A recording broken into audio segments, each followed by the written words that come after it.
'81 was a big year. That is when everything changed. I remember looking in the window of Star Pharmacy, and there were these little Polaroid photographs. Watch out, guys, there's something out there. The first time I heard about AIDS, I think it was called the gay cancer. We had friends who were dying right at the beginning of the epidemic. I was hanging blood one day in the hospital, and the infectious disease fellow came in and said, "Eileen, why don't you put gloves on? We don't know what this is." How are you getting it? Who are you getting it from? Who's giving it to who? Everybody was reading the obituaries because they went from like this to like this. Our principal response was food banks and care programs, and it was a response that America should be proud of.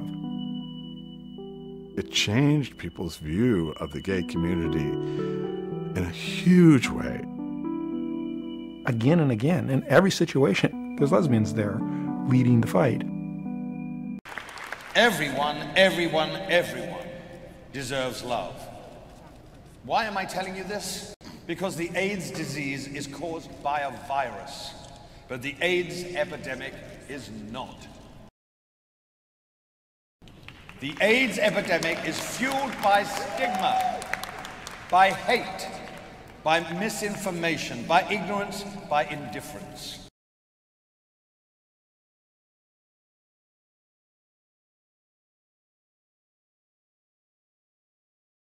When new infections among young black gay men increased by nearly 50% in 3 years, when Latinos are dying sooner than other groups, then we've got to do more. When black women feel forgotten, even though they account for most of the new cases among women, then we've got to do more. Then we've got to do more.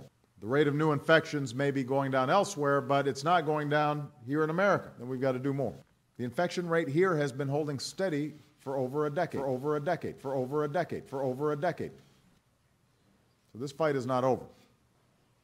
Not for the 1.2 million Americans who are living with HIV right now. We've got to do more. Not for the Americans who are infected every day. Then we've got to do more. This fight is not over for them. It's not over for their families. And we've got to do more. Make no mistake, we are going to win this fight. But the fight's not over. Not by a long shot. The rate of new infections may be going down elsewhere, but it's not going down here in America.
None of my friends are around from the beginning. So I want to tell their story as much as I want to tell my story.